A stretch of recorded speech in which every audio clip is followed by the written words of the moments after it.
BNP কঠিন ফাঁদে পড়তে যাচ্ছে। বিএনপি কিচ্ছু করতে পারবে না, জামাতের বিজয় মেনে নিতে বাধ্য হবে।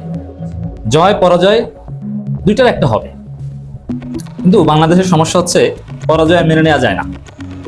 পরাজয়ের পর যে না কারচুপি হয়েছে এটা মানবো না, বিজয়ীদের শুভেচ্ছা না জানানো, বিজয়ীদের বিজয় বানচাল করা, এই ষড়যন্ত্র, এটা হচ্ছে আমাদের দেশের একটা কমন সমস্যা।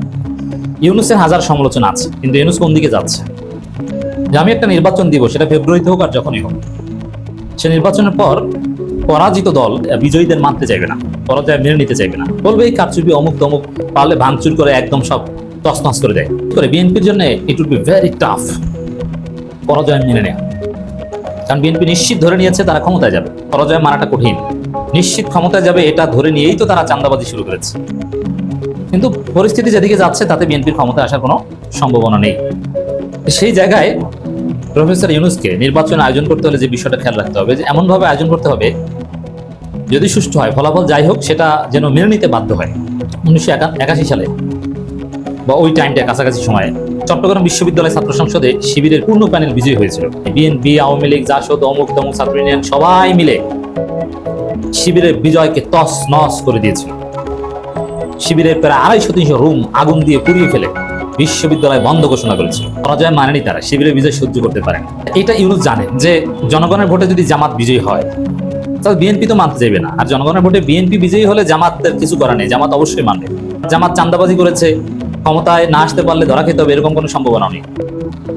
বরং জামাত বিরোধী দলেই বেশি কমফোর্ট ফিল করবে। হয়তো জনগণ যদি তাদেরকে দেশ পরিচালনার দায়িত্ব দেয় তাহলে তো রাষ্ট্র পরিচালনা করতে হবে, ক্ষমতায় যেতে হবে, সরকার গঠন করতে হবে। ডাকসু নির্বাচনের পর ছাত্র দলের প্রতিক্রিয়াটা কি? প্রথম হচ্ছে, প্রতিক্রিয়া যাই হোক তাদেরকে পরাজয় মেনে নিতে হয়েছে এবং বিজয়ীদের বিজয়ী হিসেবে মানতে বাধ্য হয়েছে। কোনো বিশৃঙ্খলা করার সাহস দেখায় যে জাকসুতে শিবিরের বিজয়কে মেনে নিতে বাধ্য হয়েছে বিএনপি সহ সবাই।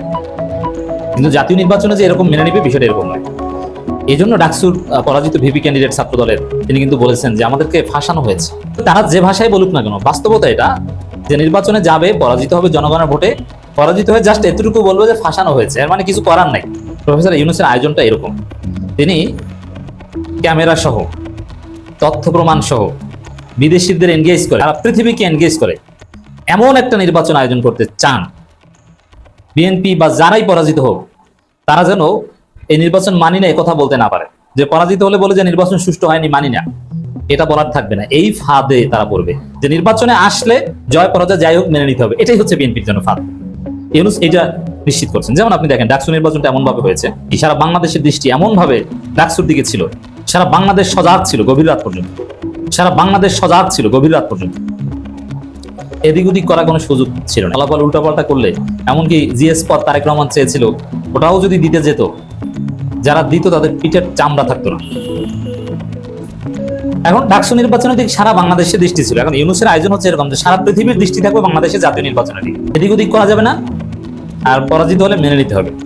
আগামী নির্বাচন সম্পর্কে বিশ্বকে অবহিত করবেন প্রধান উপদেষ্টা প্রেস সচিব। এর অর্থ কি? সারা পৃথিবীকে এনগেজ করে একটা নির্বাচন আয়োজন করতে যাচ্ছেন, সে নির্বাচন মেনে নিতে বাধ্য হবে বিএনপি, যেহেতু সবাই এনগেজ হবে, কিছু করার থাকবে না। যেমন জাকসুতে দেখেছেন বিএনপি পন্থী শিক্ষক তারাও সার্টিফিকেট দিয়েছে, এমনকি বামপন্থী শিক্ষকদের সংগঠন তারাও সার্টিফিকেট দিয়েছে যে নির্বাচন সুষ্ঠু হয়েছে, আমরা তো ছিলাম। প্রথম আলো ডেইলি স্টার ওই বিজয়কে মেনে নিতে বাধ্য হয়েছে, কোনোভাবে এই বিজয়কে কলঙ্কিত করার সাহস পায়নি, সুযোগ পায়নি। প্রফেসর ইউনূসের সামনে এটি একটা বড় চ্যালেঞ্জ যে জনগণ চায় জামাতকে, এটা তিনি দেখছেন। এখন জামাত যদি ভোটে জিতে তাহলে পরাজিত শক্তি তো মানতে চাইবে না, বলবে যে ইউনূসকে গালাগালি করবে, তাতে কিছু করার না থাকে, মেনে নিতে হয়। ইউনূস সেই আয়োজন করতে যাচ্ছে, ওটাই বিএনপির জন্য একটা ফাঁদ বলতে পারেন। আগামী নির্বাচন সম্পর্কে বিশ্বকে অবহিত করবেন প্রধান উপদেষ্টা। এটার তাৎপর্য হচ্ছে সারা পৃথিবীকে সাথে নিয়ে একটা নজিরবিহীন আয়োজন করতে যাচ্ছেন। যুক্তরাষ্ট্র, ইউরোপিয়ান ইউনিয়ন, যুক্তরাষ্ট্র, জাতিসংঘ থেকে শুরু করে সবাই এই নির্বাচনে এনগেজ থাকবে। হারলে ফলাফল মানি না এটা বলার কোনো সুযোগ থাকবে না। আর কারচুপির রাস্তা বন্ধ না করে জামাত নির্বাচনে যাবেও না। সব জায়গায় সিসি ক্যামেরা থাকবে, আপনি কিভাবে জালিয়াতি করবেন? যেমন টিএসসিতে ছাত্রদল তারেক রহমানের নির্দেশে যে নাটক সাজিয়েছিল সাদিক ফারহাদের নামে ভোটের আগে সিল মারা, সিসি ক্যামেরার কারণে ধরা পড়েছে, ওটা ছিল ছাত্র দলের নাটক। উল্টো পাল্টা চাইলেও করতে পারবে না, সে আয়োজন করতে যাচ্ছেন প্রফেসর ইউনূস।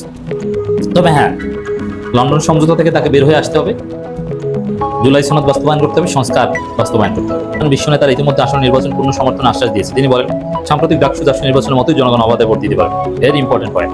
ডাকসুর মতো আগামী নির্বাচনের ফলাফল হবে ডাক্তার জকসুর মতো।